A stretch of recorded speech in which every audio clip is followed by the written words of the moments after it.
बीच वाली 2 उंगलियां ही जो हैं, इनको भगवान के लिए आपने जोड़ना है। बीच में आपने माला को इस तरह से पकड़ना है। उसके बाद आप एकदम शुरुआत नहीं करेंगे। सबसे पहले आह्वान करेंगे आप भगवान का। भगवान को आह्वान करेंगे, घट घटवासी अंतर्यामी, तुम सब जगह हो, सबके हो, सब रूपों में हो।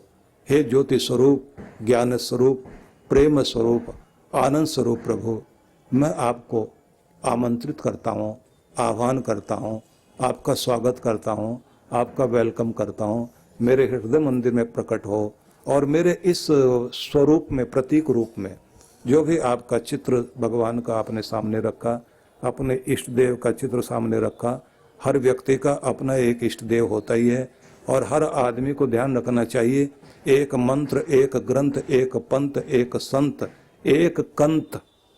कंत मतलब इष्ट देव, एक प्यारा, जो आपका समस्त प्यार जिसके प्रति आप उड़ेल दें, वो आपका कंत, वो इष्ट देव। एक के प्रति समर्पित हो जाना। अब मैं बहुत सार में जल्दी जल्दी बोल रहा हूँ, आप लोग पकड़ते जाना, जिससे आपको जल्दी जल्दी सब चीजें समझ में आ जाए। उसका आह्वान करते हुए अनुभव करना कि जो मूर्ति, चित्र जो भी आपके सामने है, उस सब को इस तरह से समझ लीजिए कि उसके अंदर प्रकाश प्रकट हो रहा है, उसके अंदर से रिफ्लेक्ट होती हुई ज्योति आपके माथे पर, आपके शरीर में आ रही है, आपका ऑरा क्लीन हो रहा है और नीचे से लेकर आसमान तक, क्योंकि ये पूरा संसार परमात्मा का शरीर है, इसलिए भगवान विश्व रूप है, विश्वनाथ है। और इस पूरे संसार में व्याप्त है परमात्मा। तो उसे आप सामने अनुभव करते हुए, अगर आप राम कहते हैं, ओम राम रामाय नमो नमः, या ओम राम रामाय नमः, तो उस समय यह अनुभव करना कि वह जो कण कण में व्याप्त है, जिसका नाम ही सबको आराम देता है, मैं उस स्वरूप की उपासना करने चला हूं। तो हाथ में माला लेकर आह्वान करते हुए कि प्रभु आप विराजमान हो और मेरी पूजा को स्वीकार करो। तो पहले बोल बोलकर वाचिक जाप करना। ओम नमः शिवाय बोलते हैं, ओम बोलते हैं, हरि ओम बोलते हैं, श्री राम बोलते हैं, ओम नमो भगवते वासुदेवाय बोलते हैं, या अन्य जो भी जाप आप करते हैं उसको श्रद्धा पूर्वक, जो राम का नाम जपते हैं, श्री राम श्री राम। ध्यान रखना, जो भी जाप आप करें, नाभि केंद्र से आपकी ध्वनि उठनी चाहिए। ओम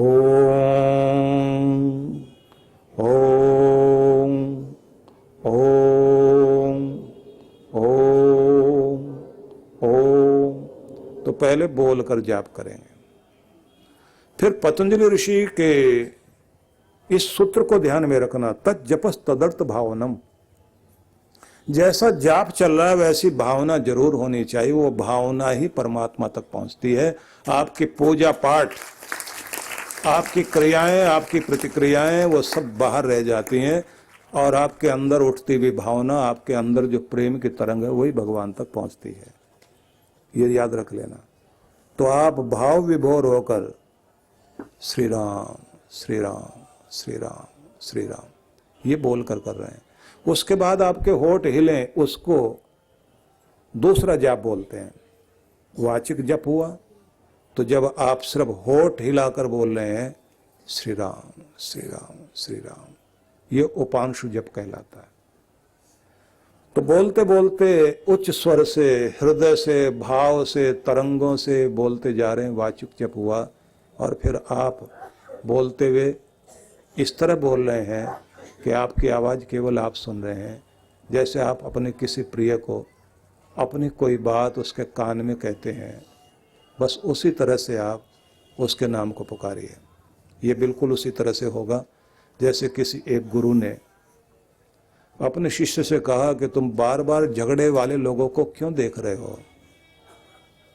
तो शिष्य कहता है कि कितने नजदीक खड़े हैं, हाथ पकड़े हुए हैं, एक दूसरे को खींच रहे हैं और जोर जोर से बोलते हैं, क्या दूसरा बहरा है जो इतने ऊंचे बोल रहे हैं।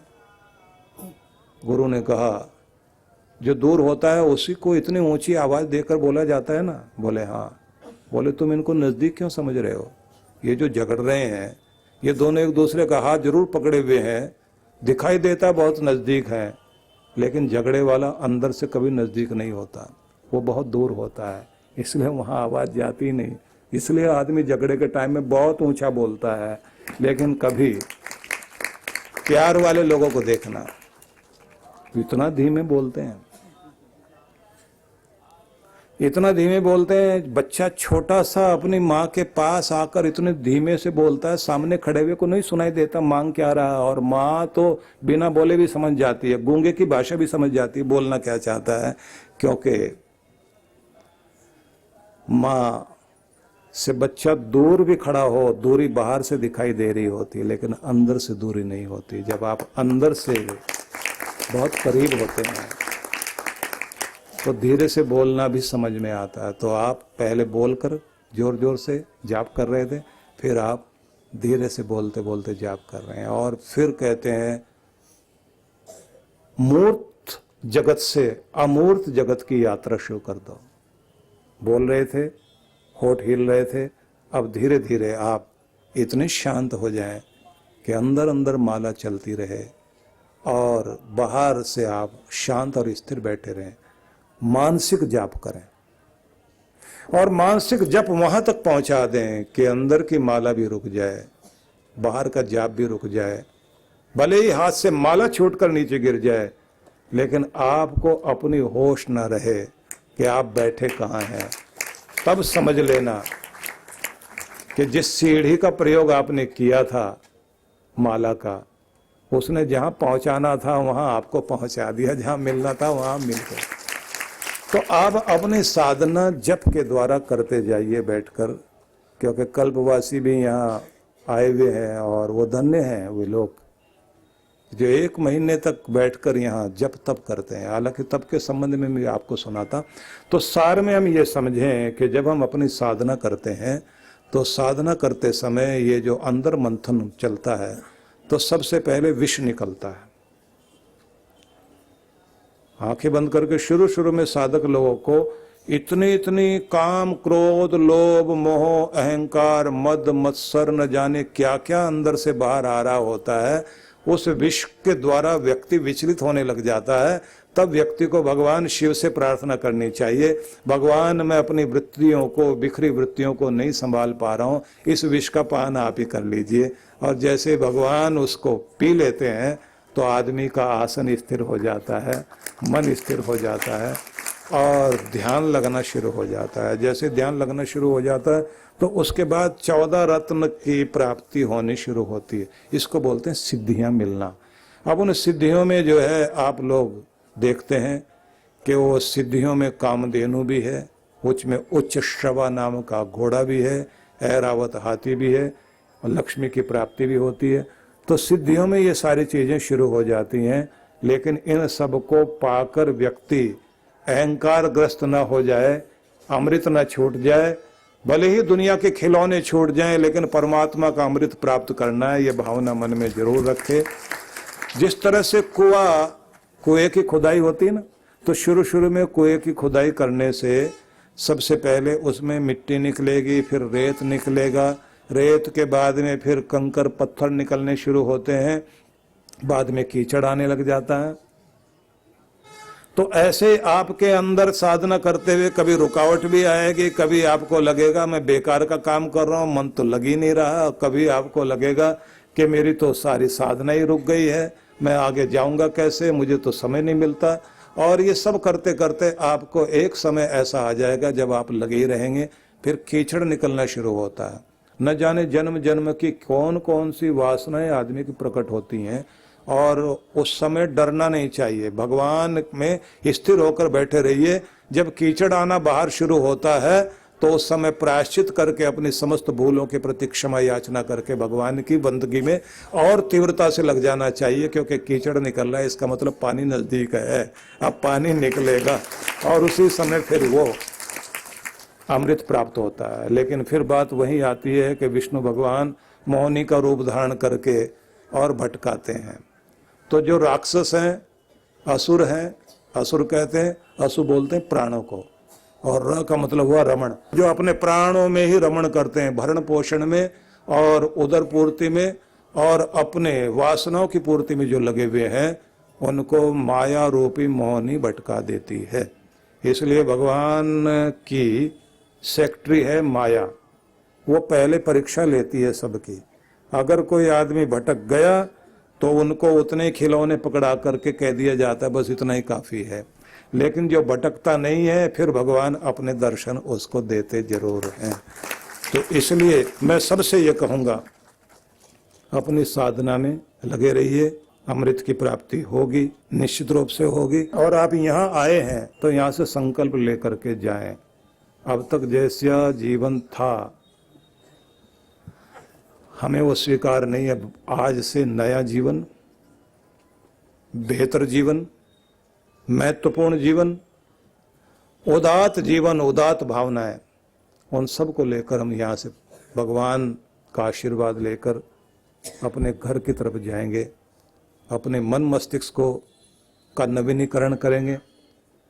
अगर ये सब संकल्प आप कर सकते हैं और जैसे गंगा में यहाँ डुबकी लगाई तो आंतरिक गंगा में भी डुबकी लगा लें, प्रायश्चित की गंगा में अपनी गलतियों के प्रति क्षमा याचना करके नई जिंदगी जीने के लिए शुरुआत का संकल्प यदि ये हम लोग शुरू कर सकते हैं, निश्चित रूप से अमृत की प्राप्ति होगी। मैं आप सबको बहुत बहुत आशीर्वाद, शुभकामनाएं देता हूं।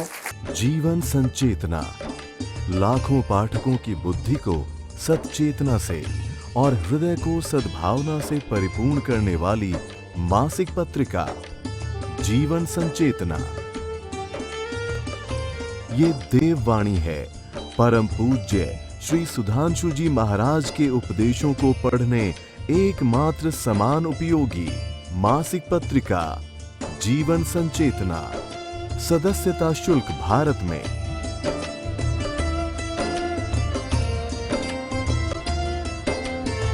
सदस्यता शुल्क विदेश में।